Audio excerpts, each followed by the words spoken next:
CBP is going to turn to you, the importer, if something is not declared correctly, you're not complying with regulation. They're gonna look at you, not your supplier, not your end customer, not your broker, not your forwarder. Welcome to Simply Trade, brought to you by Global Training Center. My name is Lalo, and together with my co-host Andy, we have well over 60 years of combined trade, logistics, and supply chain experience. Along the way, we have seen and witnessed different challenges in trade compliance. We decided to put the show together and call on our friends and colleagues in the business to hang out with us and share their knowledge in all things trade. Thank you for spending some time with us. Enjoy the show.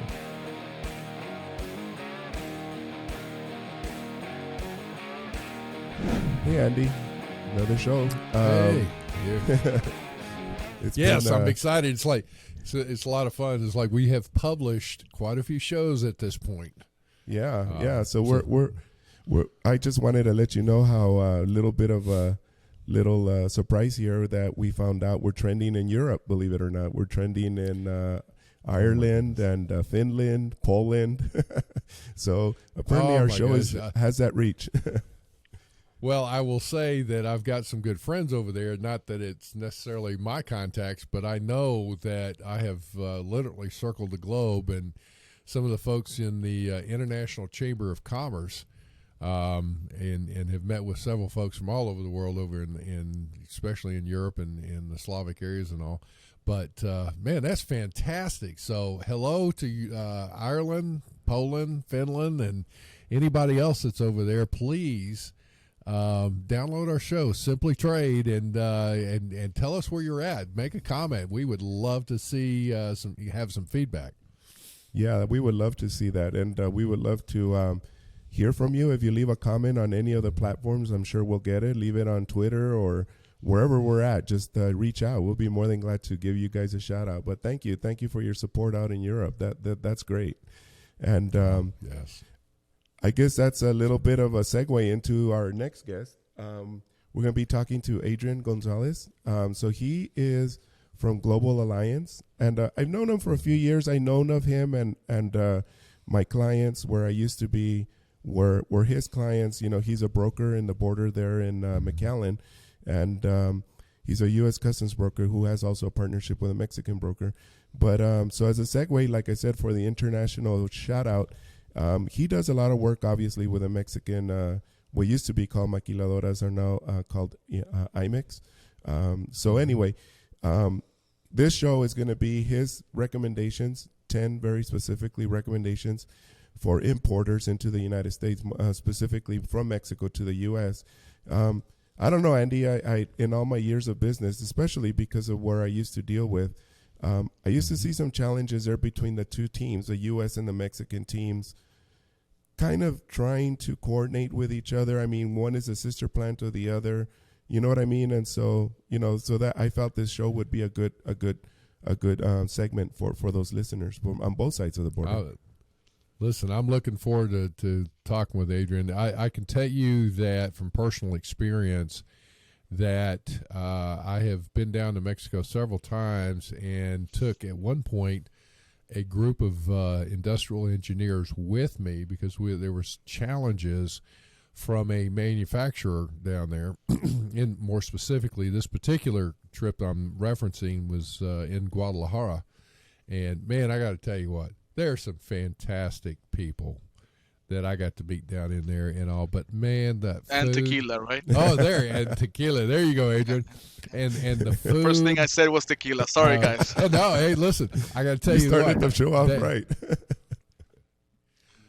And thank you guys for the invitation, right? It's great to be here.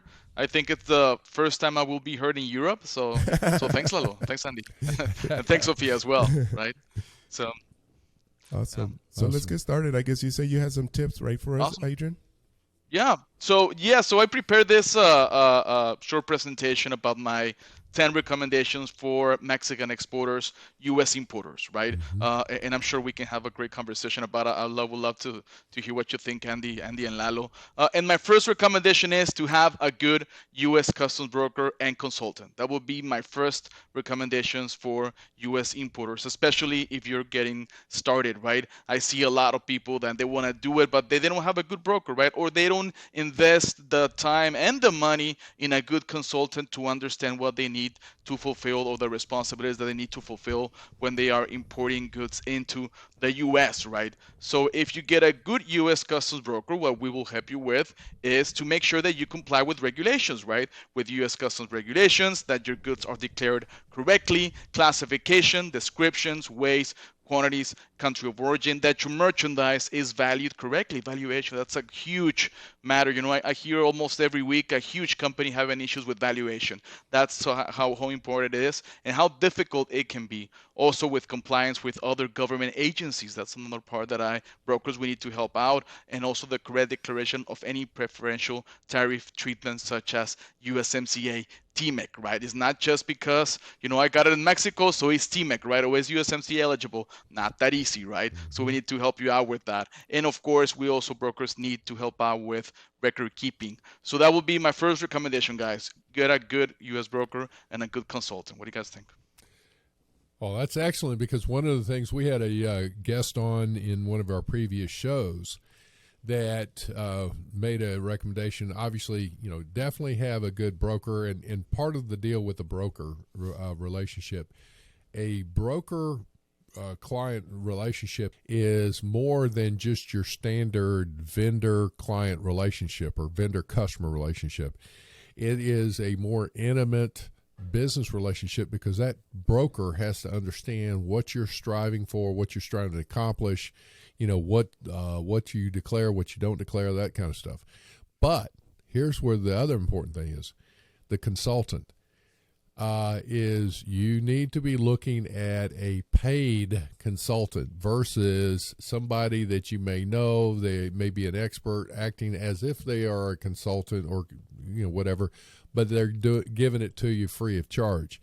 That sounds fine, well and good, but there's no liability on their part nor yours. The liability, is really more on yours as an importer. So to your point, if you don't have the expertise, it is highly recommended that you get that expertise and you pay for it. Just like an attorney or something else, is that you need to,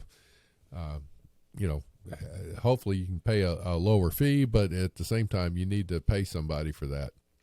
I agree, Andy, and we hear a lot of times, and of course, we're in the business of helping out, but many people, I believe, sometimes get confused when they hear what is the charge for an entry, right? And it can be X amount of dollars, whatever.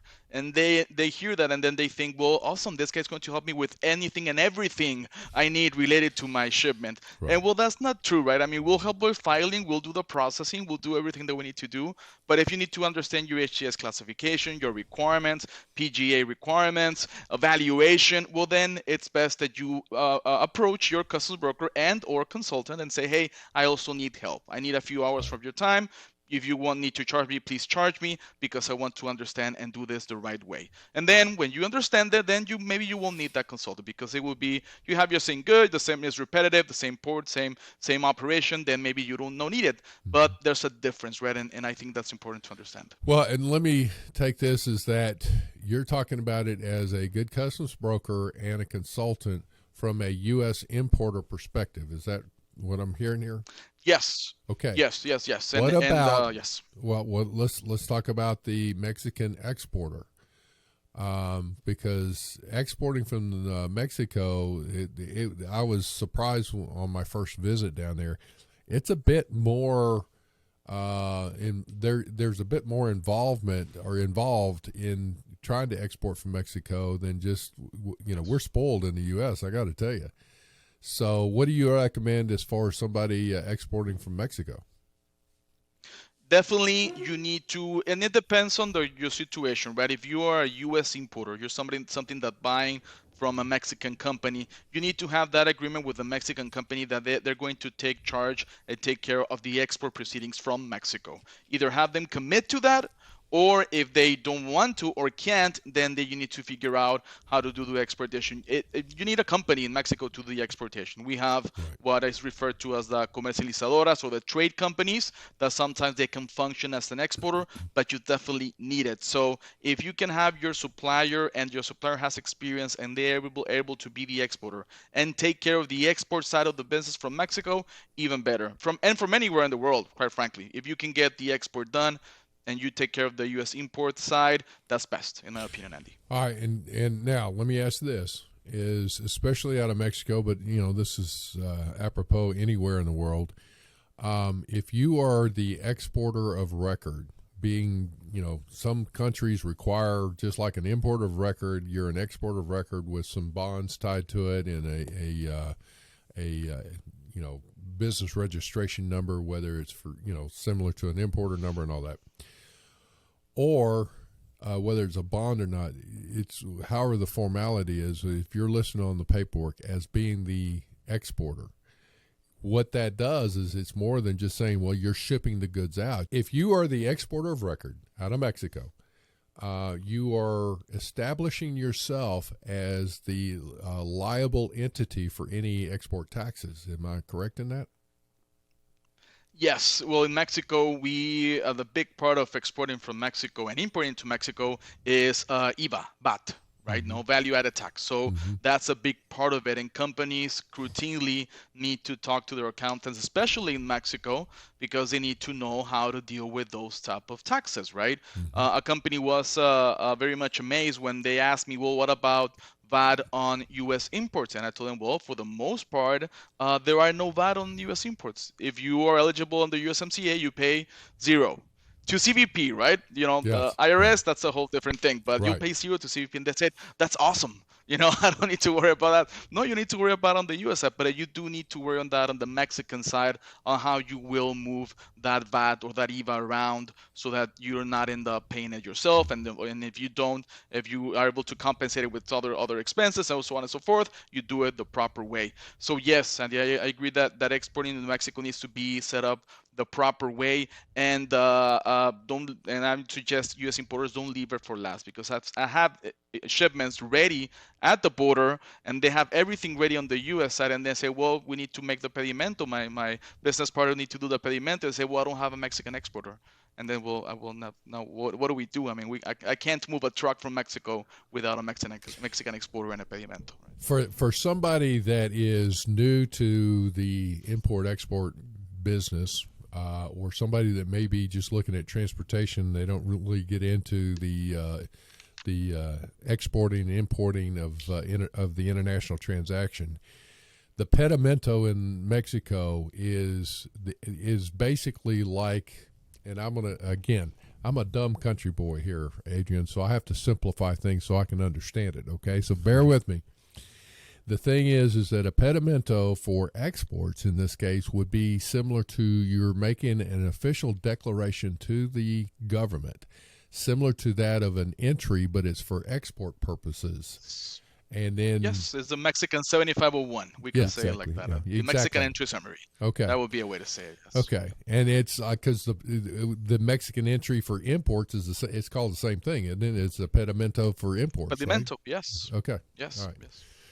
All right. Well, I can learn here. It looks like. Okay. Yeah. So, and I'll go to my second recommendation. First, have a good broker, good consultant. That would be my first one, and that would be the first thing I would do if I wanted to start importing to the U.S. My second is understand CBP's priority trade issues. What are the priorities that CBP is looking at when they're dealing with imports? And I'll say them, the one that are most important in my opinion. Agriculture and quotas, 1. 2, anti-dumping and countervailing duties.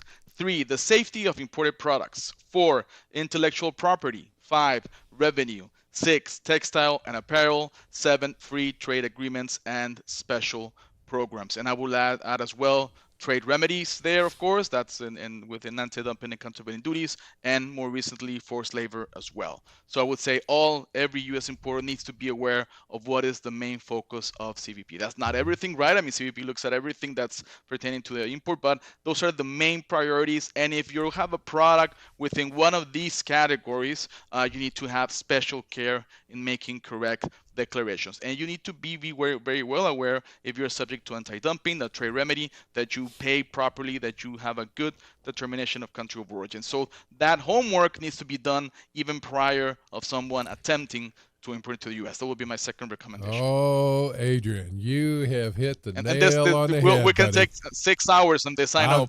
Well, no, but it's like we've had other shows where I actually gone into a bit more detail about anti-dumping, countervailing duties.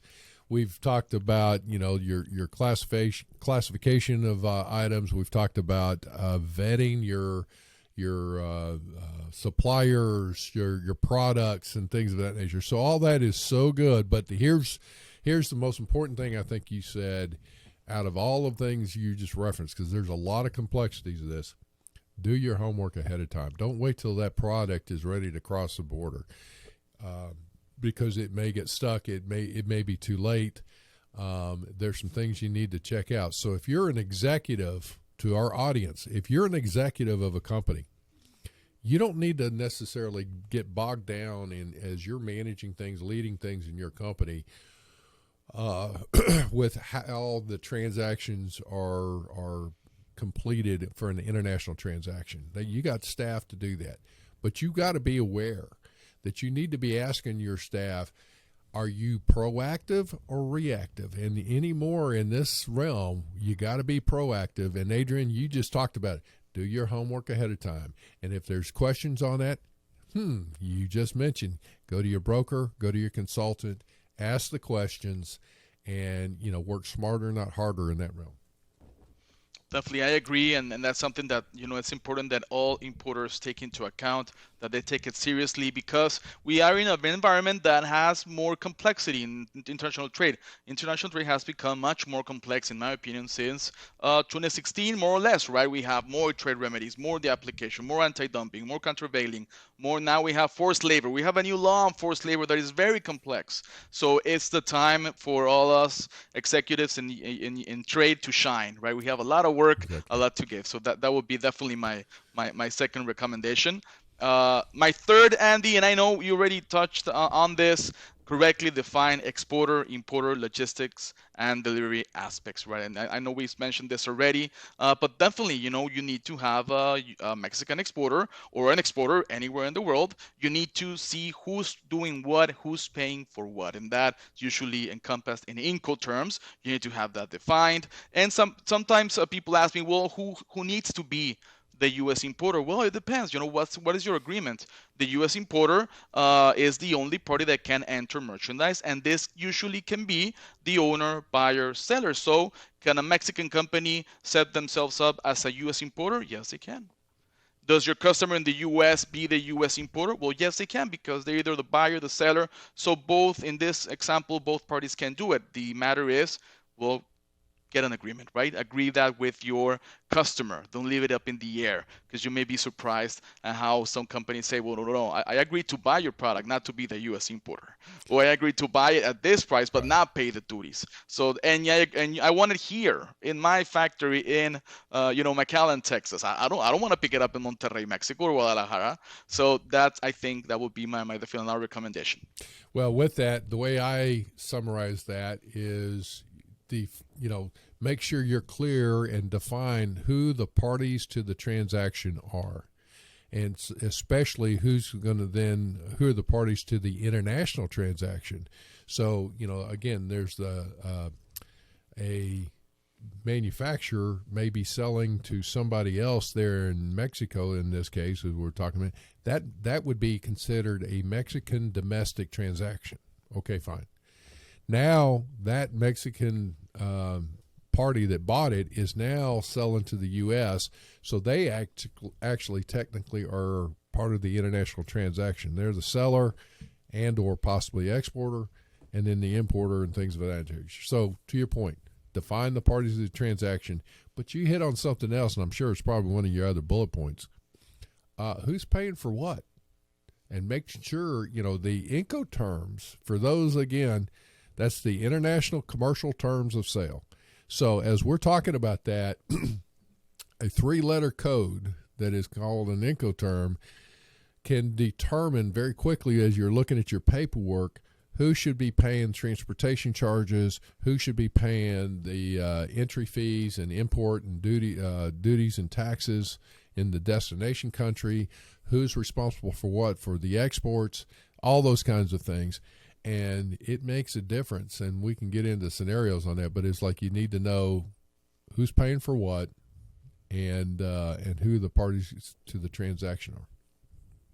Definitely. And if you decide you're able to be the U.S. importer, just know that, of course, you need to register with U.S. Customs, and you are now responsible in CBP's eyes for everything that's being declared, right? So that's a very big responsibility that someone takes, and of course, people do it all the time. I mean, you can do it, but just understand that you have a big responsibility, and CBP is going to turn to you, the importer, if something is not declared correctly, you're not complying with regulation, they're gonna look at you, not your supplier, not your end customer, not your broker, not your forwarder. Okay, so I think that's another item that is important. Well, and to your point again, is we're defining the parties of the transaction. The one thing the U.S. allows for a non-resident importer, so non-resident importer of record, basically. So you were talking about a Mexican company can be an exporter out of Mexico and officially recognized as the importer of record into the U.S. as a non-resident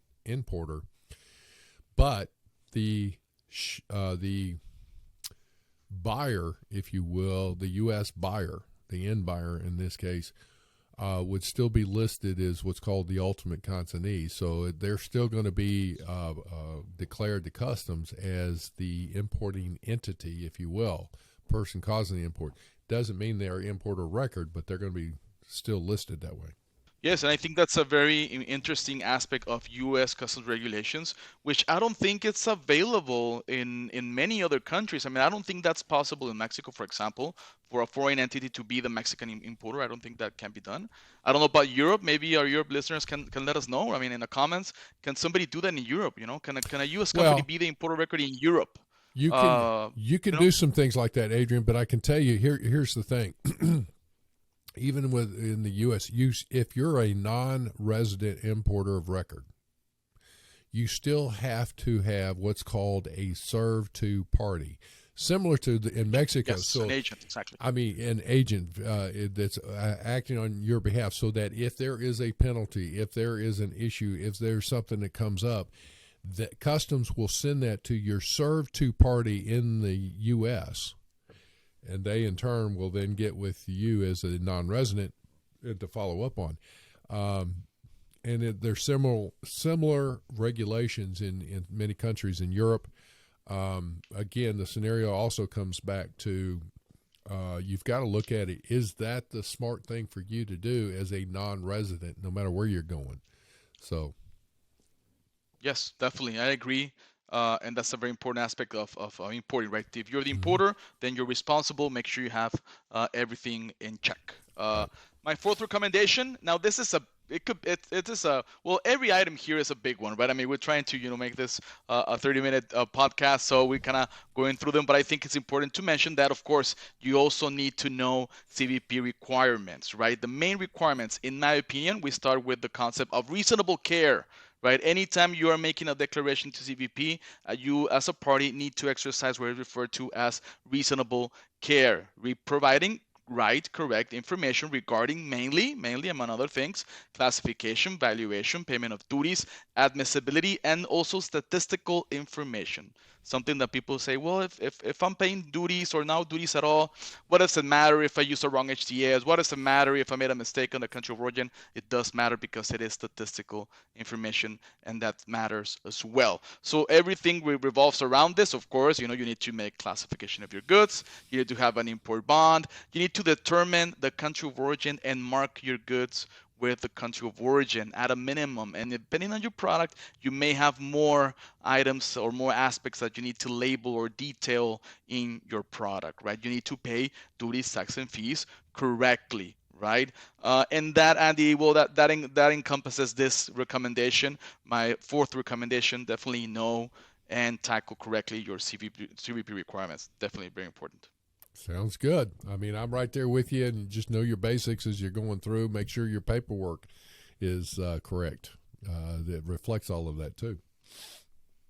Yeah, and I can also make an emphasis on valuation. I see a lot of companies that have issues with valuation, especially when they are related parties.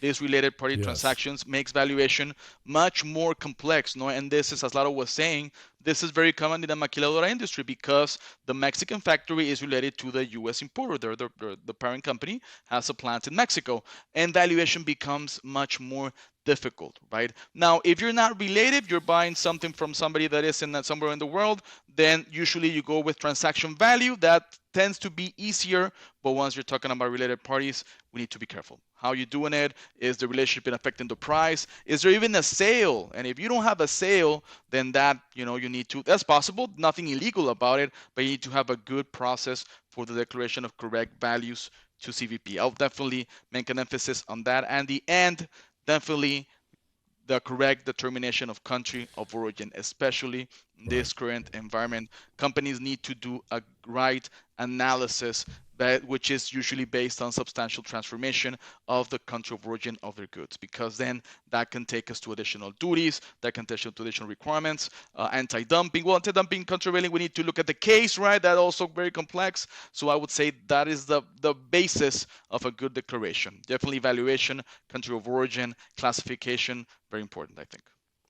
You're hitting the nail on the head on so many good basics. I will say regarding valuation, too often people will just they're trying to cut the price. Just put $50 down or whatever it is, trying to avoid the whole thing. It's like, man, it's just not worth that. Make it sure it's accurate. However, saying that, there are actions you can take. That a lot of times companies will declare too high a value because they may be looking at the end price that is the retail price of a widget that's being sold, but yet you've got a manufacturer to a distributor, and then the distributor's selling to maybe a retail store, and then they in turn are going to mark it up. The issue there is, what is the value of when it crosses the border, the international transaction at that time, not on down the road from it and not up the road from it. The point being is, what is the correct value? And you should be looking at this from a standpoint, it's okay to try and avoid taxes. Now, hear what I said. Avoiding taxes legally is fine, and there's nothing wrong with that. But trying to cut corners illegally and misdeclaring values and country of origin and all those things, that's going to get you in trouble. So there's the scenario there, and looking at it. And again, that's where I come back to your first point. Good broker and a good consultant will help you navigate what's appropriate, what's your tax liabilities, and what would be the appropriate values as you go through. I agree. I definitely agree with you. And the valuation is the process of determining the value for the purposes of paying duties, tax, and fee to customs. So that's the process of valuation. Doesn't necessarily mean that's what you're going to sell the good for. Doesn't necessarily mean that what you paid for it. It means what you need to declare for customs purposes. So that can make it complex in a sense, right? I know we know Apple imports iPhones from China. They're not paying duties on the $1,000, $2,000 they charge for the iPhone. They pay on the proper valuation of the iPhone, which is, I'm not sure, 400, 500 bucks. I don't know, maybe. So that's a difference there. And of course that becomes much more complex, in my opinion, when we're talking about related parties. So definitely something to keep in mind. Good. What's your next point? And I will go. Oh, go ahead. Yeah. So my fifth recommendation, and this is also a huge one, right? But I'll summarize it. Understand requirements of other government agencies, right? So we have more than 50 government agencies that can regulate the importation of a good, depending on the good. Sometimes your good does not have all the requirements. Sometimes they have requirements from a few government agencies. So that's another thing that the importer needs to figure out even before they attempt to import a good. I mean, there are many items here, but if I can say that the ones that I believe are most common, at least in my experience, of course, FDA, EPA requirement. CPSC recently is scrutinizing imports much more, in my opinion. USDA, of course, DEA, Bureau of Alcohol, Tobacco, and Firearms, especially. We're talking about Guadalajara, a lot of good tequila. Well, there's additional requirements on tequila, of course. Yes. And EPA, when we're talking about motor vehicles and anything with an agent, anything that can emit pollution, well, EPA will step in as well. very important. In my experience, we brokers sometimes we feel that regular CVP requirements, piece of cake. Well, not piece of cake, but there we can deal with them. But when we're talking about PGAs, partner government agencies, it can get very, very, very technical. Sometimes we don't even have the answer. We know that there are requirements. We know that you're talking about a medical device. And Adrian, what do I need to import a medical device? Oh man, I mean, I do know that you have requirements from FDA, but the exact specs and the process and this and that, well, I will suggest you go to, again, well, my first point, a good FDA consultant in that instance, right? Because it can get very, very technical and very complex. Well, definitely. I mean, you're right on the money. FDA is a whole nother animal to itself. If you're doing anything that would be considered medical, well, food, drugs, as we just mentioned. The other is that if it is anything that is like a lotion or cosmetics or goes on your skin, in your body, or you're ingesting it and things of that nature, it's a whole another thing. Fish and Wildlife is another agency that you didn't mention there. That there's a lot of products that come out of Mexico. Obviously, that there's some exotic leathers and products made with some different animal products that Fish and Wildlife then comes into play. I agree. Very important, especially in the concept of Mexico, because we love our Mexican food, we love our Mexican products, and a lot of it is food. A lot of it is food, candy. So all importers need to remember that there will be additional requirements. And the message from FDA is, whatever requirements we have for domestic goods, we have the same requirements for the importation of goods. So they're trying to protect us, U.S. consumers. They want to keep us healthy. So that's the message, right? So anytime somebody wants to import, well, they need to figure out, well, what does a U.S. producer need to comply with? You need to comply generally with the same thing, right? Same requirements. Yeah. And of course, when we're talking about certain goods, it can get more complex than that. But of course, a good broker, a good consultant will definitely catch you through that. Sixth recommendation, the correct determination of tariff preferences under USMCA or any other free trade agreement. What is the most common misconception that I hear sometimes? Well, I made it in Mexico. This is definitely USMCA good. So please just put it there. I don't want to pay. I'm like, whoa. Not that easy. Depends on the good, right? I mean, you get an avocado out of a tree and the tree's in Michoacan. Well, that's not difficult. But once you're talking about a manufactured good with components from Asia and this and that, well, I mean, you need to do a correct analysis. It usually starts with a bill of materials that has complete correct information, tariff classification, cost, and then you look at your USMCA rule of origin, you look at it, you see if you comply with it, and finally, if everything checks out, you can issue a certification that proves or at least gives you, the importer, the possibility to declare tariff preferential treatment. And then CBP can audit any and all of those documents. So very important in my opinion. USMCA, U.S., Canada, Mexico trade agreement there is something that some have called it NAFTA 2.0. As I recall, now help me out here, Adrian. My memory's as long as a turtle's tail and just as fast, so I'm gonna have to look at notes to figure out if I got anything going here. But as I recall, in NAFTA, the requirement was 60% of the raw materials or of the goods needed to originate in a NAFTA country, U.S., Canada, or Mexico. And now with the USMCA or NAFTA 2.0, however you want to call it, did it not go up to 75%? In certain automotive goods, it did, Andy. So it depends on the goods. We're talking depending on the regional value content method, which can be net cost or transaction value, can be either 50, 60%. Sometimes it's even less, But automotive, which is what I'm sure referring to, yes, it's going up to 75% because that was the whole purpose of the renegotiation, to make sure that more North American content goes into automobiles. So definitely that's a big part of it. but those big auto manufacturers, they're surrounded by lawyers, so I'm sure they get all of that. We need to What? worry us, smaller companies, to make sure they do the right analysis. Yeah. Well, and there's also a scenario here where you didn't have to really track it as much in the past, but now you do with the new USMCA, and that is the labor costs. If you're in the automotive sector, Yes. is what are your labor costs involved in that, even to the point of the hourly wage that you're paying. Doesn't mean you have to declare it, but you have to provide proof of that. If an inquiry comes through in an audit. So you have to be aware of that, right? Yes, automotive definitely did. They have a different levels of validations or of levels of aspects that needed to be complied with. One was the regional value content, labor value content, steel and aluminum content as well, and then they Yes. have the core parts, the super core parts. So yes, that it got very very very complex. And now when we start doing electrical vehicles, then we need to worry about the batteries and all of that.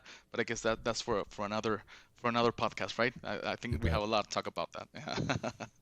So Your next my point. seventh recommendation is understand the possible impact of trade remedies. And I'm sure, Andy, you've heard plenty of these, right? It has been in the news for a while now. Definitely importers need to be aware if they are subject to a trade remedy. The most important or most common, in my opinion, Section 301. China, Ah, also referred to okay. the China duties. Right. Section 201, the escape clause, currently being applied on washing machines and solar panels. Then we have Section 232, the impacted aluminum and steel. Initially impacted Mexico and Canada, not anymore. Mexico and Canada are exempt. But again, through all of this, we need to go back to the correct determination of the country of origin to make sure that we don't fall on these. And finally, the most common and the classical anti-dumping countervailing duties, right? So to me, those four are the main ones that we need to be aware of, and companies, U.S. importers, need to understand if they fall under any trade remedy, and if they do, they need to pay, right? And as you mentioned, there are legal ways to escape that payment, right? If the country of origin actually changes from a country subject to a trade remedy to one that does not, then you're legally evade and not paying a trade remedy. But if not, then you need to pay it regardless of the country of export. Trade remedies are paid based on country of origin, not country of export. So, and just by taking it to Mexico, repackaging, that's not enough, right? Right. So that changed. So I think that, and is also a very important part of what we do in trade to make sure that we're in compliance with any payment of trade remedies. Mm-hmm. Sounds good. I'm right there with you. So what's your next point? To correctly determine payment, duties, tax, and other charges. And that goes kind of hand in hand with everything that we've been discussing, right? Everything that we have discussing comes to the completion of good statistical information and the correct payment of duties, taxes, and other charges to U.S. Customs. We need to make sure as U.S. importer that we're paying the right amount. And if we're paying zero legally, even better, in my opinion, right? But we need to do it the right way. That would be my 8th recommendation. To that point, again, I'm going to come back to and address a comment to executive management of or upper management of a company. This is one of those areas. What we just basically said was, if you're the importer of record, your part of your responsibility is to make sure that you have paid the appropriate duties and taxes, and you have paid the appropriate fees to your broker and any transportation companies and things of that nature. Here is an interesting action that you could take. And this could go for service providers out there, brokers and logistics companies, to importers of different products and all that. You guys import yourselves, products for yourselves and all that, all those kinds of things. Take and reach out to your accounting department, get a purchase order that has a international product that's sourced internationally, and start asking questions. Show me entries that this purchase order went against this purchase order. Show me the payment for duties and taxes for this. How much is left on this? When did this purchase order fill up? And backfill that and show me a customer order with it. Good. There's a customer order. Now show me the entry that customer order was fulfilled with. and those kinds of things. I guarantee you, as an executive, you start asking questions along that line, you're going to have people jumping through hoops trying to figure out, like, what's going on. Here's the point. They will make sure that the archive process of their records, and I'm sure that's one of the things you're going for here, Adrian. You read my mind, Andy. Yeah, not to steal your thunder, but I mean the archive is valid, that not only do people file things away, but that you can get those files back out, that the T's are crossed, the I's are dotted, the information's there. And if they come back and say, well, we just can't find the entry for that, or how do you know all the entries that are involved in this? And it was like, well, we don't know. Right there, you've got a red flag. You better start asking questions and pulling in your compliance and your logistics folks together and say, I want you to fix this. Let's get through this. And if we import it, we better be able to prove what we did with it. Exactly, I agree, and definitely, the main also paying the correct amount of fees, right? We also have merchandise processing fees, we have harbor maintenance fees. Some products even pay taxes, right? We mentioned how usually goods imported to the U.S. does not pay taxes, but some do. Alcohol, tobacco, and other goods as well. We spoke about trade remedies as well. That can be another, and all of these go on top of each other, right? People have to ask me, well, if I pay Section 31, then that's all I pay, right? 25%. No, you pay that plus the regular duties, plus anti-dumping if applicable, plus 201, plus whatever else is out there. So very important. And you read my mind, because my 9th recommendation is to understand post-importation compliance aspects, and starting first and foremost, of course, with record keeping, right? Anytime we are doing an importation of goods into the U.S., people and any agent and any party doing causing importation needs to keep records. Importers, brokers need to keep records, carriers need to keep records, because usually, as we have seen, customs will not require physical documents. Most of what we transmit is electronic, but that doesn't mean the customs may not ask us, it may not audit us, it may not want to see actual physical documents. So records are very important, and to the extent that you mentioned, Andy, all the way back to the supplier, to your purchase orders, everything all the way back. Not just your invoice that you use for the import. I mean, that's easy, right? You need to go all the way back, and that's, I think, a company-wide focus on record keeping, to have all your records, because customs, if they want to, they can ask you for a lot of information, and companies need to keep records and be ready, definitely. Yeah. Well, and to your point, people can do archiving there. So yeah, we've got it. All right. So let me throw a challenge. How about any of you folks? Where are your records from 3 years ago for your IRS income tax return? And so let's say you're audited. Can you pull up your records from just 3 years ago, let alone 5?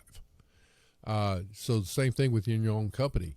If you pull it up from 6 months ago, okay, not too much of a big feat. But what about 3 years ago, about 4 years ago, 5 years ago? And you want to know some information on it. And you're going to get the deer in the headlight looks. Well, okay, then tighten up. So as an executive, you need to challenge the team. And then if they can't come back and provide what you're looking for, then you need to go back to the fundamentals. This isn't rocket scientists. Make sure that what's filed away can not only be filed accurately, but that it can be retrieved.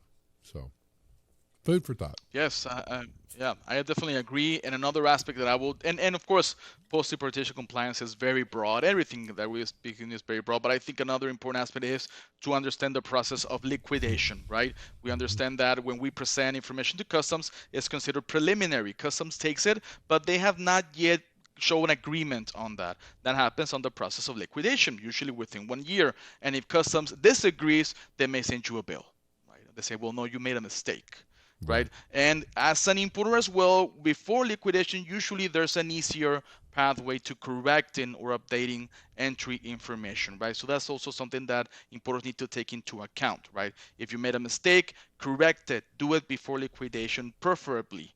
Because if not, then you need to get into prior disclosures and protests and so on and so forth, but also understand the process of liquidation, which is when customs does the final calculation and determination of taxes, which usually happens within a year.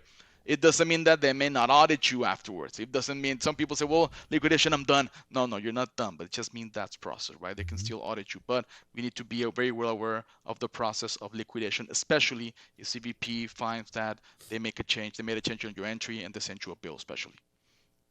Uh, Again, when you get to the point of liquidation, it's like you should have everything in order, and then liquidation basically validates what you've got, and you should, take a sigh of relief off of it. It's done, over with, off it goes. You can come back and keep, focusing on your other things. So that's a good thing. Definitely. And my final recommendation, 10th recommendation.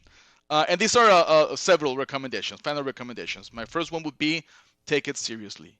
Take the process of importing into the United States, take it seriously.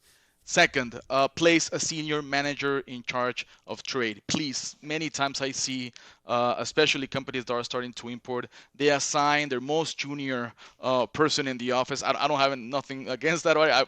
We all started from there, but please don't put your most junior person in charge of trade, especially if you're new in importing. Put somebody that you can make responsible and they can learn. And once you get it going, then of course you'll have people doing your stuff. I mean, it doesn't mean that you have to do everything, but please do that, right? Have appropriate processes, very important, right? Put your process in place. Have a company-wide focus on compliance, right? I think that's important. Don't leave it only, well, my trade guy, that's who needs to worry about all of this stuff. No, no, no. All the company needs to worry about that because this is a company-wide effort, right?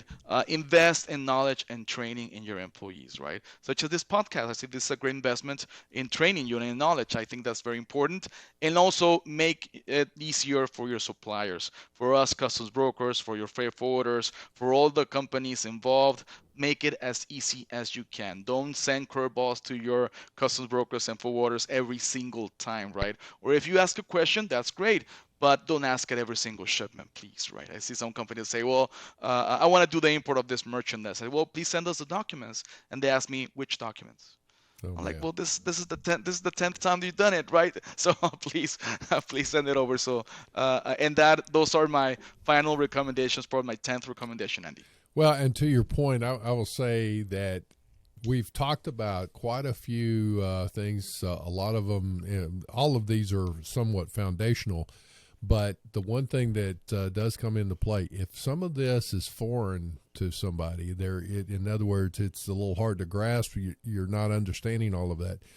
I'm going to put in a plug for Lalo here for a second and his company because Global Training Center, there's a lot of things that he offers online, which is excellent. But you need to get training. Adrian just talked about that. Get yourself trained, get your staff trained, do some recurrency training. Understand how to fill out the paperwork, the bill of lading, the commercial invoice, and any shipper letter of instruction and all that. But let's just talk about the air bill and the commercial invoice for a minute. It is absolutely essential in global trade today that the air bill for air or bill of lading for ocean and rail and truck, the bill of lading is synchronized with the commercial invoice. Well, what do I mean by that? You need to find out what are the specific data elements that are absolutely essential to make sure that the bill of lading reflects accurately what is on the commercial invoice and vice versa. And everything from, believe it or not, values, weights, parties to the transaction, things of that nature. And some of this may be a little bit of a challenge or you need a recurrency on that.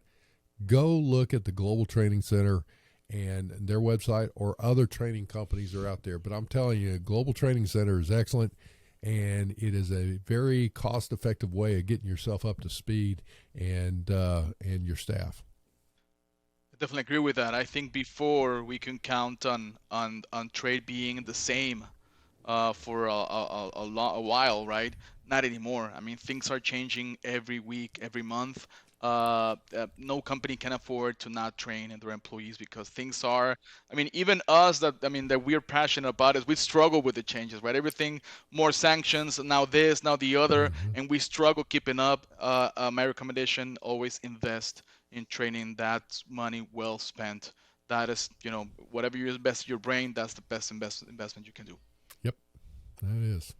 And that's all, guys. I mean, Okay. we took a while, but Yeah, don't worry, those are Adrian. Don't all worry. my recommendations. Yes, thank you, Adrian. But as a final closing, we always like to ask our guests to give us one tip, one good trade compliance tip in a minute or less. Like, what would be your best tip? You know, a best practice, a hack. You know, something that would help somebody in importing or exporting. It doesn't have to be related to what you just said, but I mean, what would be your best tip that you would say is a good trade compliance tip?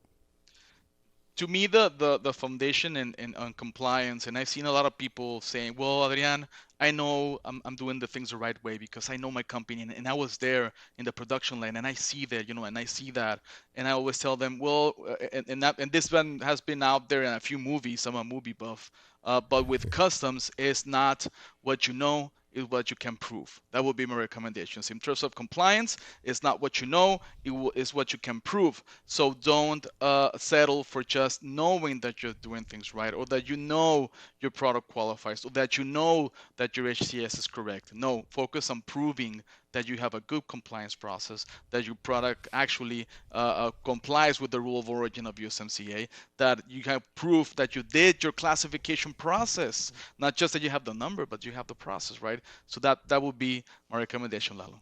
That's a good tip, actually. That's no is good, but proof is better. So no, that's great, Adrian. We haven't heard that before. Definitely.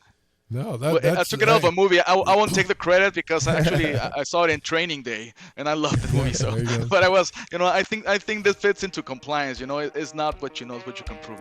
Well, and you go down the line here where you think it's not what you know, but it's who you know. It's like, well, no, it's not what you know, it's what you can prove. Oh, wow.